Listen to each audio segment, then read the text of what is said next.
that now I see that he's not as comfortable or as effective in the orthodox stance as he used to be. He's more comfortable being naturally in the southpaw stance. Is that something that you see as well? Yeah, you could tell, and you could tell he's right-handed because everything he throws with his hook is right hand. Now, how would you Shining.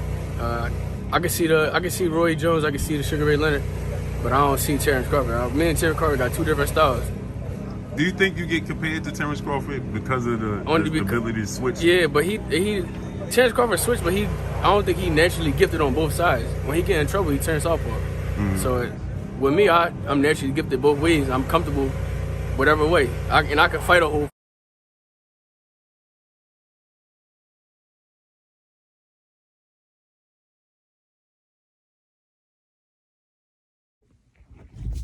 All right, man. What's good, YouTube, man? I'm back with another video. This time, hit the like button.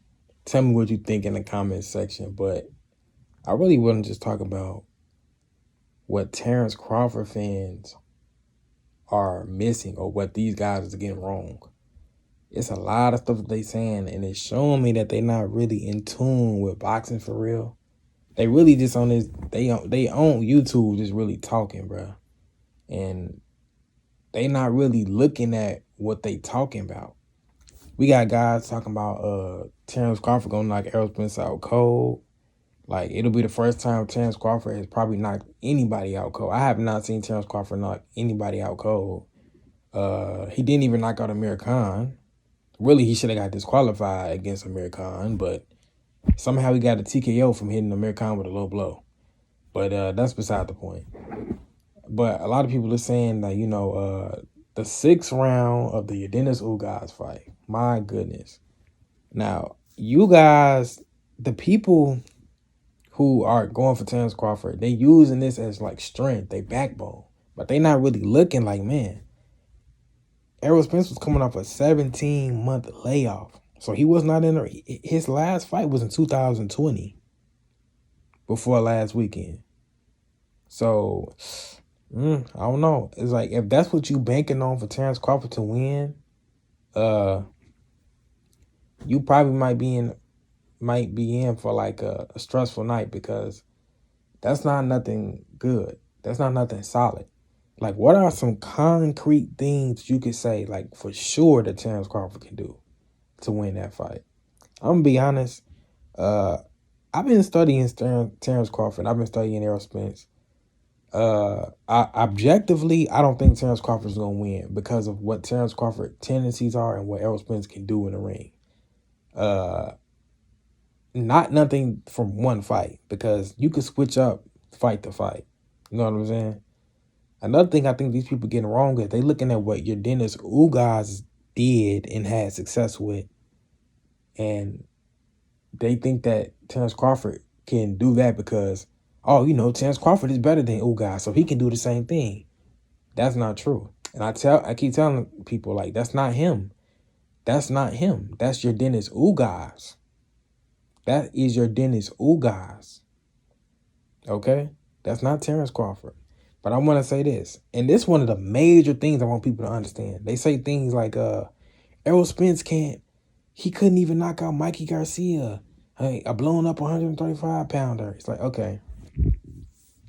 He's like, he haven't had no man down since 2018. Very irrelevant. Very irrelevant. The goal, number one, for starters, the goal in boxing is not to knock somebody out. Okay, the goal is just to hit and not get hit. Everything else is extra. So man down this, man down that, it does not matter. But that's beside the point. Secondly, all Errol Spence opponents, I'm going to say his last 4 opponents, have had better defense than Terence Crawford. Let me break it down. They say he couldn't knock out Mikey Garcia. He was little. Bro, listen, you must understand the sport of boxing. Mikey Garcia is a great fighter, a 4-division champion, has great defense, very good fundamentally. He keep his hands up well, he block punches well, he parry punches well, and he can counter punches well. He's great, and with a great chin. He's very defensively responsible. Nobody has ever knocked him out. He been down once to Rocky Martinez, and that was in between punches. And at 147, he fought twice. And you see what he did to Jesse Vargas, who had a size advantage over Mikey Garcia. Jesse Vargas 5'11", obviously had the higher reach, and he put Jesse Vargas on the canvas, hurt him pretty bad. So, Mikey Garcia is the real deal, okay? And he's been in the ring with bigger guys before. Marcos Maidana, he helped Marcos Maidana get ready for the Floyd Mayweather fight. So he can hang with bigger guys, bro. He walk around at probably like 170. So he's not small. He just shorter. He got like a smaller body, but he's not small. He walk around at like 175. He got a great chin and great defense. Same thing with Danny Garcia. Danny Garcia got great defense. He real calm. He got good defense, good head movement. He know how to pick his shots. He know how to counter.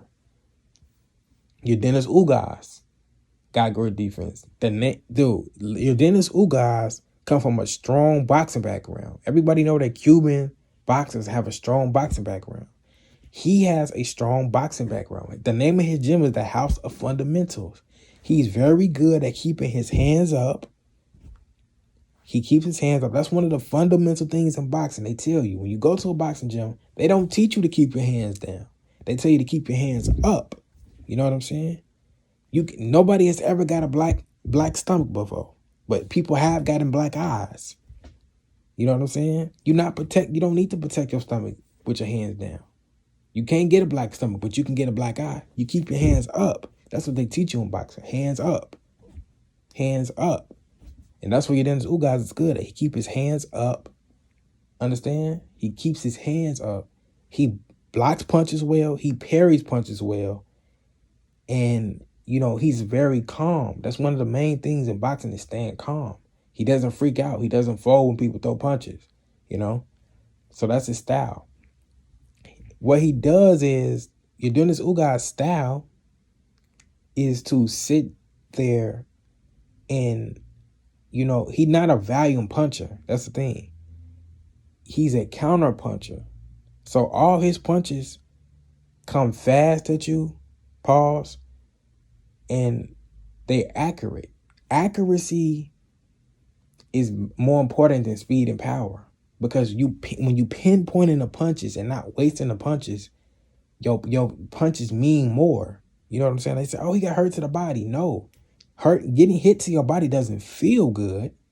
And he was very accurate. A lot of times you see people throwing body punches and they might get in a little bit, but most of the time it's going to be partially blocked or blocked completely. He's very good at landing them accurate punches. If you look at your Dennis Ugas punches, all the punches that he threw in that fight, he threw it after Errol Spence threw his punches. Because that's when somebody's open, when they open up. When they open up, when they throw their punches, that's when he shoot his punches and he can hit the target real well. He's very accurate. He picking his punches. Your punches mean more when they accurate. Because if you just throwing black punches, you're not really doing nothing. To a certain degree, you know what I'm saying? To a certain degree, you're not really doing nothing. Now, if they partially getting in, then that's different. Now, if you just throwing block punches, then that's nothing. He wait until he got the opening. That's why Sean Porter said he was landing more clean punches. It looked like he landed more clean punches because he's only throwing when he see that opening. So all his punches is hitting on point, on the mark. He hitting the mark every time, He don't throw punches just to throw them. He set them bitches up. That's why people was like, why he wasn't throwing nothing? Why he wasn't throwing nothing? Because he wait. Just like Canelo. Just like Tank. They don't throw a lot of punches. You know what I'm saying? They don't throw a lot of punches. They wait until they got them. The accuracy is on point. They wait to the right point. They pick their punches. They economical punchers. They don't throw a lot of punches. You never see Canelo throwing a lot of punches. Never. He just sit there. He walk you down. And he waits till he got the opening. He explode with punches to the body or to the head, or he switch it up. That's what he does. Another guy that got better defense than Sean Porter. Another guy that got better defense than Terence Crawford. Sean Porter. He a real awkward mover. He got good head movement. He definitely got good head movement, especially against a guy that's like not as fast like Errol Spence. So he got good head movement. He move awkwardly, you know, he can maneuver and things like that. It's not the same thing with Terence Crawford. Y'all gotta watch Terence Crawford fight. Look at what he does for defense. He tries to use his feet and he still gets caught. My boy, y'all need to watch Terence Crawford because y'all making a mistake. Y'all not looking at him correctly. I saw Kell Brook mess Terence Crawford eye up in 4 rounds. 4 rounds, bro. So, I don't know, man. I think Terence Crawford can beat Errol Spence, but the way I'm looking at it is he's not gonna win because that's why Derek James said he got to be better because his defense needs to do better. He could not. Terence Crawford couldn't figure out Kell Brook, and that's what Deron Ennis said. You know, Terence Crawford only goes southpaw when he in trouble or when he can't figure nothing out, and he could not figure out Kell Brook. He went southpaw. So I don't know, man. Like, it's gonna be a tough fight for him. People predicting a knockout. Y'all need to look into this fight some more. Y'all going off just strictly hype, you know. And it's not even about like talking trash or nothing like that. Like, talking trash is cool. It's fun. It's entertaining. You know, I enjoy it. But you know, at the end of the day, you gotta break this fight down for yourself objectively and really break down who you think can win this damn fight, because the stuff that y'all coming up with is just ridiculous. Like, Crawford fans be saying the most ridiculous stuff when they trying to, like, you know, talk about his attributes and stuff like that. Like, oh, Crawford, he can fly, he can dance, he can, like, bro, it don't, bro. No, bro. Like, no. I'm telling y'all, if Terence Crawford doesn't get no better defense, he's going to lose the fight. Guaranteed. Forget about the power and all that other stuff. Because if he don't hit Errol Spence with no hard punches that's going to hurt him, he going to get stopped, bro. He's going to get stopped. If he can't get past, he couldn't get past Kell Brook jab for real until he switched. And that's the thing. And this is the last point I'm going to make and I'm done. He couldn't get past Kell Brook jab. He went left-handed. Now, here's the thing. Terence Crawford's going to fight Errol Spence, who is left-handed, right?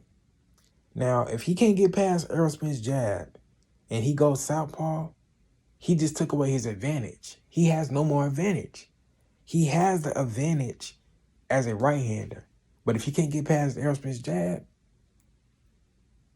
and he goes southpaw, he lost. Because it ain't no way. Like Deron Ennis said, he goes southpaw when he's in trouble. Understand. That's all I got, man.